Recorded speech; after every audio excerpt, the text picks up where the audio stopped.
Fibromialgia é uma síndrome dolorosa crônica, uma dor músculo-esquelética difusa, né, que dura mais que 3 meses e geralmente não tem cura. Né? Então é uma dor que atrapalha muito a qualidade de vida da pessoa, de um sofrimento extremo em alguns casos. Então a gente tem que entender o que está acontecendo e buscar a melhor forma de tratar. Como a fibromialgia causa muita incapacidade nas pessoas, uma perda da autonomia, um extremo sofrimento, e é uma doença individual, ou seja, uma doença que cada tratamento deve ser determinado para aquela pessoa e não o mesmo para outra pessoa. É importante que as pessoas saibam do que se trata, entendam o melhor possível sobre a doença, para que melhore o seu enfrentamento. Então, o que a gente vai procurar é mostrar quais são as perspectivas atuais sobre a doença. Uma das principais causas fisiopatológicas hoje seria a sensibilização central. Eu vou usar esse quadro que eu vi e achei muito interessante, não é de minha autoria, mas eu acho que isso aqui vai permitir que eu explique de maneira mais adequada e mais didática para vocês. Fibromialgia é uma doença que tem muita característica genética, tem alguns genes envolvidos. Então, se você tem na família, 50% dos casos tem característica hereditária. Os genes acabam diminuindo a produção de neurotransmissores, principalmente serotonina, dopamina e noradrenalina, que parece que boa parte dos sintomas estão voltados a esses neurotransmissores. A gente sabe que a serotonina, ela diminui a dor, diminui porque o processo inibitório de dor, ele é baseado na liberação de serotonina, lá na medula, inibindo o quadro doloroso. Parece que as pessoas que têm fibromialgia têm essa inibição prejudicada. Então, um quadro que daria uma dor leve, nas pessoas com fibromialgia, gera uma dor muito mais grave. Mas existe uma característica mais importante que a gente chama de sensibilização central. Vamos supor, lá na medula eu tenho alguns receptores que vão desencadear a dor. O principal receptor chama receptor AMPA. Então eu tenho aqui uma estimulação dolorosa, vai lá no receptor AMPA e ele vai até o cérebro e vai caracterizar a dor. Quando eu tenho uma sensibilização, ou seja, uma dor muito constante, uma despolarização dos neurônios muito constante e frequente, né, eu continuo estimulando esse receptor AMPA, mas eu posso acabar sensibilizando, estimulando um outro receptor que chama NMDA. Então a gente tem duas fibras que são responsáveis pela transmissão da dor, a delta e a fibra C. Principalmente a fibra C, ela vai despolarizar esses receptores através da liberação de algumas substâncias, de alguns peptídeos, principalmente a substância P. E ela tira o magnésio desse receptor e acaba despolarizando esse receptor, fazendo com que a dor ganhe muito intensidade. Além de intensidade, você pode ter um estímulo não doloroso que acaba gerando dor.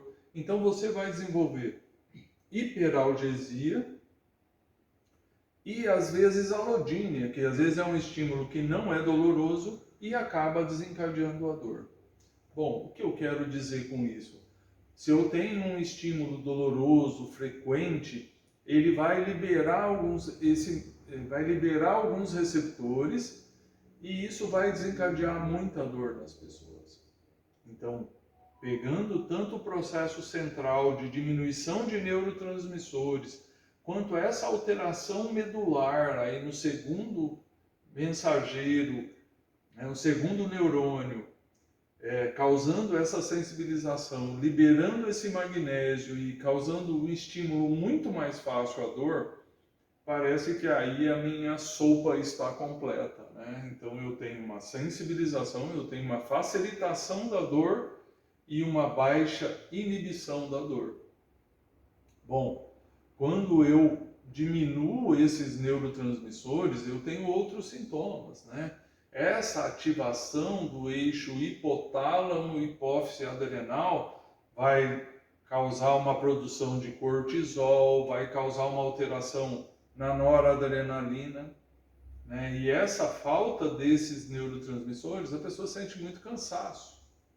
A pessoa tem um sono não reparador. Parece que a baixa produção do hormônio do crescimento, do GH, está implicada nessa sensação de cansaço e na insônia dessas pessoas. A gente sabe que há uma redução principalmente da fase 4 do sono, né? Do sono não REM.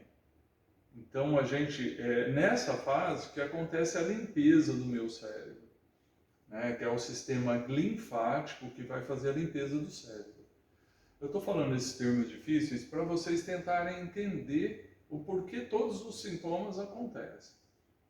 Então, quando eu diminuo isso, além de ter um sono não reparador, eu não tenho um processo de limpeza do meu cérebro, né, que podem gerar outras doenças no futuro. Bom, o que a gente tem que ter, que é essa hiperatividade cerebral, gera a sensação de cansaço, gera alterações emocionais, né? Eu tenho uma redução de serotonina, tenho um aumento da substância P. Se eu dosar no sangue, eu vou conseguir detectar essa redução de serotonina, esse aumento da substância P, né? Então, as alterações emocionais são muito frequentes, né? Por conta da alteração desses neurotransmissores, chegando uma pessoa com fibromialgia a quase 80% de chance de ter um quadro depressivo, quase 30%, 40% de ter um quadro de ansiedade, de desenvolver uma síndrome do pânico. Então a doença vem de um distúrbio emocional? Não, o distúrbio emocional faz parte da doença, mas não é o distúrbio emocional que causa. A gente sabe que pacientes depressivos têm mais chance de desenvolver a fibromialgia. Mas não significa que a depressão é a causa da fibromialgia. Mas muitos pacientes falam, isso é coisa da sua cabeça, essa dor aí, você sempre queixou de dor, como se fosse uma coisa que o paciente quisesse ter. Isso causa mais sofrimento para o paciente, piora o quadro doloroso, porque a gente sabe que a dor da fibromialgia, ela é afetada e piora muito quando o paciente não está bem emocionalmente. Então a gente tem que tratar esse paciente como uma doença, corrigir os fatores emocionais envolvidos para que a gente possa diminuir esses sintomas que eu falei para vocês, né? A ansiedade, a fadiga, cefaleia, dores no corpo e outras mais, né? Aqui tem uma parte desses sintomas. E como todas as síndromes, né? O que é uma síndrome? É síndrome fibromiálgica, síndrome da fibromialgia. É uma série de sintomas característicos de várias pessoas com esses mesmos sintomas que respondem a uma forma de tratamento. Então, quando a gente busca o tratamento para a fibromialgia, a gente tem que fazer com que a pessoa conheça a doença. A gente tem que educar, porque a fibromialgia em si, ela não tem cura. Mas você pode melhorar muito a qualidade de vida. Você pode fazer com que essa pessoa tenha autonomia em viver. Que essa pessoa possa ter uma qualidade de vida. Que essa pessoa possa ser funcional. Mas eu tenho que estar atento a conhecer a doença e a maneira que eu vou encarar. Se eu catastrofizar, se eu transformar aquilo, a minha vida não tem mais sentido, não tem mais função, eu não sei o que eu faço nessa vida, com certeza eu não vou melhorar, porque eu sei que o fator emocional influencia no quadro de dor.